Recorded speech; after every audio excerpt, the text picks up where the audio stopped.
சிவசக்தி மலர்பதம் வாழ்கவே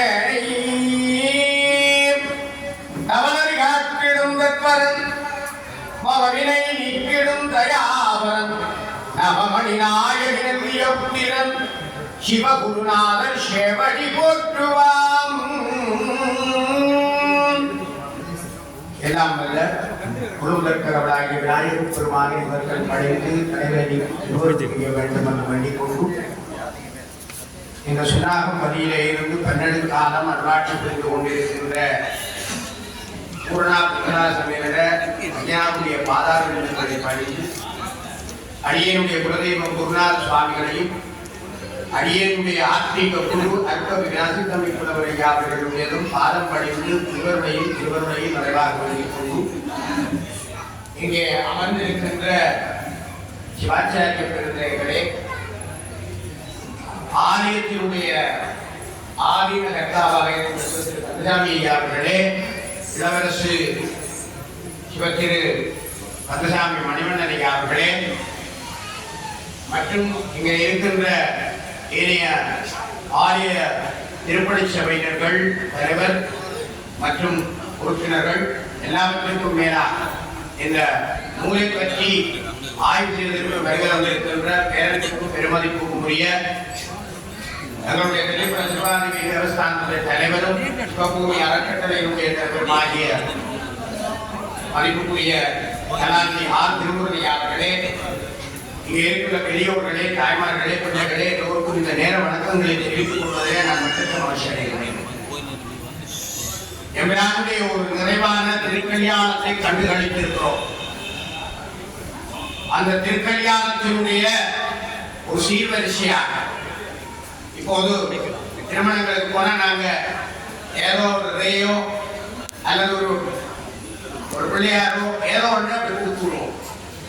ஒன்றுமே அந்த திருமணத்தினுடைய நினைவாக வைத்துக் கொள்ள வேண்டும்.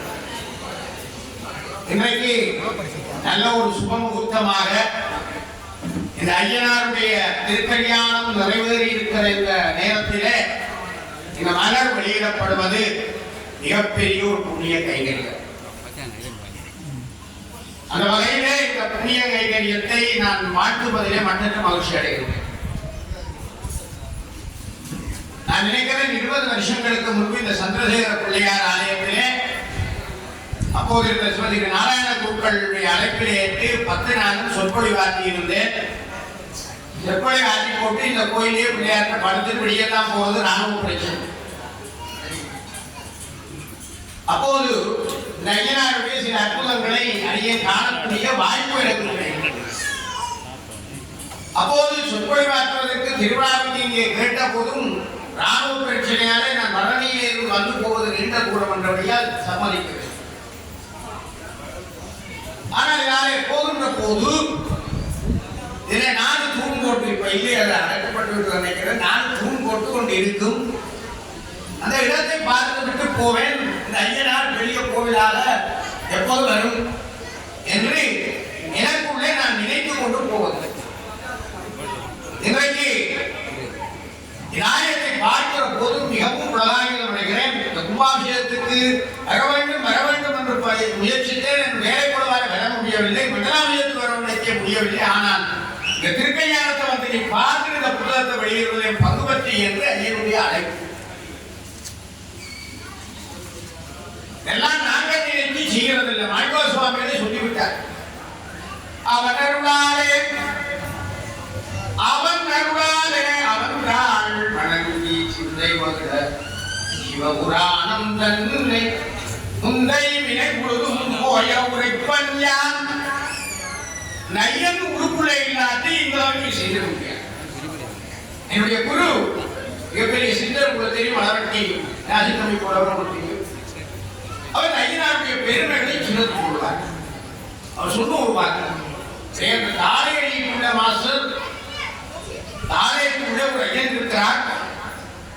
அவருடைய கீர்த்தி சொல்லி நடக்கிறார். மிக புராதனமான நாம் வரலாற்றுத்துறை சார்ந்தவர் என்ற வகையில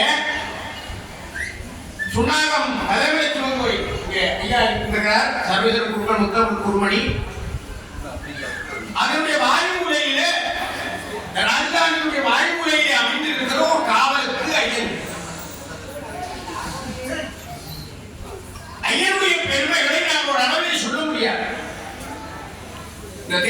செய்யும் போது இந்த எல்லாம் வச்சு காய்கறி வெட்டுவாங்க. சொல்லுவார் அடிக்கடி எங்க குரு. அதுக்குள்ள பெரிய ஒரு விஷயம் இருக்கிறதை நான் ஒரு அடிக்கடி ரெண்டு விஷயம் ஞாபகப்படுத்த முடியும். இன்னும் பலருக்கும் உங்களுக்கு தெரியும். ஆனா இந்த இடத்திலே ஒரு விஷயத்தை சொல்ல வேண்டும். இந்த வார்த்தையிலே இன்றைக்கு ஐயன் நிலை மாறி ஐயப்பனுடைய வாடகைக்கு கொடுக்கும். ஆனால் என்னுடைய வரலாற்று ஆய்வின்படி மட்டக்களப்பிலிருந்து யாழ்ப்பாணத்திலிருந்து எங்கே என்றாலும் சரி ஆண்டிவேலையிலோ அல்லது நிறுத்தியோ எங்கே என்றாலும் ஐயனார் தான் என்னுடைய வழிபாட்டில் மிக உறுதியுமாக இருக்கிறது. ஐயனுடைய 18 கடைகளில் ஒன்றுதான் ஐயப்பன். என்னுடைய அப்பப்பா அடிக்கடி சொல்வார். என்னுடைய குருநாதர் ஆலயத்திலும் சனிக்கிழமை பொங்கல் ஐயனுக்கு தான் பொங்கல், முருகனுக்கு அல்ல. ஐயனுக்கு தான் சுழல் என்று பொங்கல். ஆனா பயம் ஐயனில் இருந்து தோன்றியதுதான் 18 கடைகள். அந்த 18 கடைகளில் ஒன்றுதான் ஐயப்பன். ஐயனார் தான் மூல தெய்வம். எங்களுடைய ஈழத்தமிழர்கள் ஐயனுக்காக முதன்மைப்படுத்த வழிபட்டார்கள். நிலவுலங்கள், இந்த காய்கறி தோட்டங்கள் எங்களுடைய வாழ்வியல் எல்லாத்துக்கும் காவலாக இல்லை, எல்லாருக்கும் காவலாக இருக்கிறார். அப்படிப்பட்ட அந்த ஐயனை நீங்கள் குலதெய்வமாக கொண்டு வருவது பூர்வீக புண்ணியம். அதை முதலில் இந்த பூமியில கால் வைக்கிறது, இந்த ஐயனுக்கு தொண்டு செய்கிறது, இந்த திருப்பணிக்கு தொண்டு செய்கிறது மிகப்பெரிய புண்ணியம். ஏன் அதை சொல்கிறோம் என்றால் பூஜைகள் தீஜைகள் எல்லாம் வந்து வந்து போகும். பிராமணியம் செய்யலாம், அன்னதானம் வித்திரையும் அமைச்சு கொடுக்கலாம், அர்ச்சனை செய்யலாம், நட்சத்திரம் செய்யலாம், திருவிழா செய்யலாம், எல்லாம் வந்து வந்து போகும்.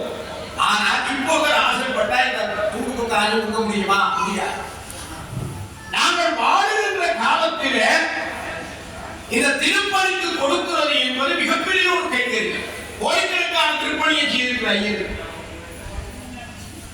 இந்த ஐயருடைய இந்த திருப்பணிக்குள்ள இருக்கிற உங்களுடைய ஒவ்வொரு ரூபாவும் ஐயரை மனதை புரிதம் பண்ணி கொண்டிருக்கு.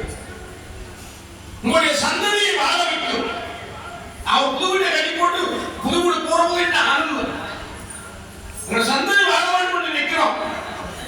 ஆனால் இந்த ஆலயத்தை நீங்கள் கொடுக்கிற இந்த கொடுத்த ஒவ்வொரு திருப்பணியுடைய இதுவும் வரலாறு பேசிக் கொண்டிருக்கிறோம். இங்கே திருமுறையா இருக்கிறார். அவர் செய்கிற பணிகள் காலத்தால் வெளியாக பணி. அது காலங்காலமாக இருந்து வேலை செய்யும். இது பெரிய ஒரு கொடுப்பது. பூஜையா அந்த வகையிலே நண்பர்களே, இந்த திருப்பணிக்கு கொடுத்த அவ்வளவு பேரும் எல்லாண்டு வாழ வேண்டும் என்று நான் வாழ்த்துகிறேன். என்னுடைய அப்பப்பா சொல்லுவார், இப்போவும் நாங்கள் எங்கள் ஐயனுக்கு கண்டித்தான் போங்க. 2000 வருஷம் 1000 வருஷம் நாங்கள் இன்னும் பரம்பரை மாறவில்லை. பரம்பரையா பூஜை கண்டித்தான் வடவராக்கு தண்டை பண்ணித்தான் செய்கிறது. அந்த அரிசி வீட்டி அவிச்சு கொத்தி அதெல்லாம் பழைய 150 ஒடிய கொடுத்து குழந்தை கொடுத்து எள்ளு கொடுத்து எழுப்பாக எல்லாம் அவிச்சு படைப்போம். யாரும் மாறுவதில்லை. எனக்கு சந்தோஷம் என்னவென்றால் நீங்க திருப்பணியை செய்கிற போதும் ஆலயத்தினுடைய மரபுகளை மாற்றாமல் வச்சுக் கொண்டிருப்பது கோடிக்கொண்டு. இப்ப கன்னடங்கள்ல திடீர்னு மரபு மாற்றிக்கிறாங்க. மரபு மாற்றக்கூடாது. நம்முடைய பாரம்பரியம் மாற்றக்கூடாது. அவன் பாரம்பரியத்தை மாற்றாமல் இந்த திருப்பணியை செய்திருக்கிற ஐயன் பேசிக் கொண்டிருக்கிறார். அப்ப உண்மையில் அப்பப்பா சொல்லுவேன், 7,000 1 ரூபா வேண்டும், லட்சத்தாறு அள்ளி வேண்டும், எதுவும் இல்லாமல் சரீரம் உதவி செய்வான். அதெல்லாம் செய்து நீங்க திருப்பணியை செய்திருக்கிறீங்க.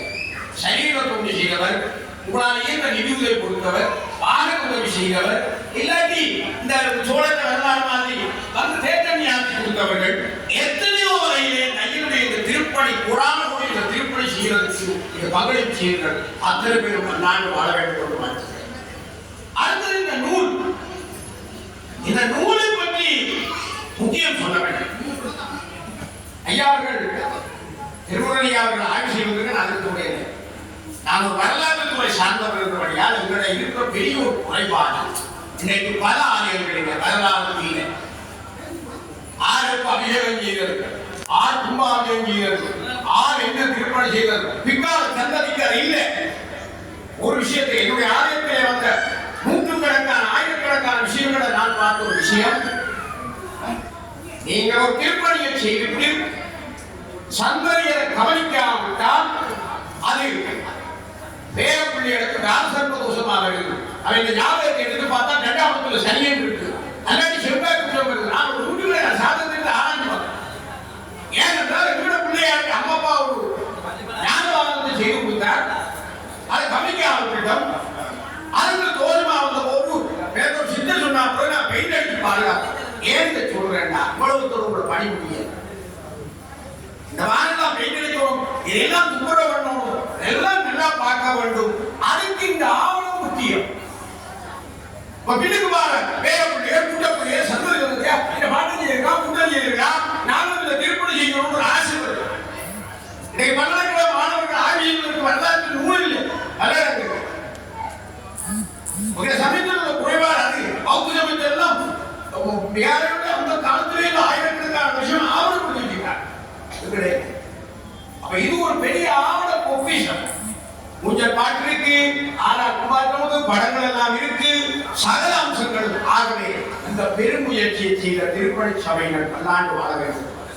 இதுக்கு முன்னின்று இந்த ஆக்கங்களை பெற்றவர்கள், ஆக்கங்களை கொடுத்தவர்கள் பல்லாண்டு வாழ வேண்டும். எல்லா வகையிலும் சந்ததிக்குரிய ஒரு ஆவணமாக இந்த நூல் உருவாக்கப்பட்டிருக்கிறது. ஐயருடைய இந்த புத்தகம் வீட்டில் இருந்தால் காணும் உங்களுக்கு ஐயருடைய கதையை பேசிக் கொண்டிருக்கிறேன். ஏன்னா புராணத்தை வச்சு பூஜை செய்கிற பரம்பரை கந்தபுராணம் 7 வீட்டை கிடக்கு, கோவலக்கண்ணை 7 வீட்டை கிடக்கு, அது பூஜையில கிடக்கு. நான் இப்போ வச்சிருக்கிறேன், பாரம்பரிய 7 வச்சிருக்கிறோம். இந்த நேரத்தை கருத்துல உள்ள வச்சுக்கிற 10 நிமிஷம் தந்தாங்க. ஆகவே நண்பர்களே, இந்த நூல் வெளியீட்டுக்கும் இந்த திருப்பணிக்கும் இன்னும் இந்த ஆலயத்தினுடைய வளர்ச்சிக்கும் எல்லா வகையிலும் பங்கு பற்றி இருக்கிற அன்பர்கள் எல்லாம் ஆயுள் ஐஸ்வர்யம் தானியம் உங்கள் சௌபாக்கியங்களோடு நீடுமை காலம் வாழ்ந்தவர்களுடைய சந்ததி புனர் விடுங்கள். சந்ததி சந்ததியாக இந்த ஆலயம் பராமரிக்கப்பட்டு பரம்பரையாக இது நாமும் பேசிக் கொண்டிருக்க வேண்டும் என்று மாற்றி என்னுடைய இந்த வாய்ப்புக்கு நன்றி தெரிவித்து அடியே ஒரு பொருளாக கருதி வாய்ப்பு தந்த எல்லோருக்கும் நன்றி தெரிவித்து என்னுடைய வாழ்க்கையை நிறைவு செய்து கொள்கிறேன். ஐயன் திருப்பணியானதோ தெய்வீக பணி வியத்தகு ஞான நூற்பணி, வியத்தகு ஞான நூற்பணி உயங்கள் உயர்ந்திட பொன்னெடுத்து பதிந்திட வியந்தேன் வியந்தேன் தெய்வீக திருப்பணி வாழ்க வாழ்க. நன்றி.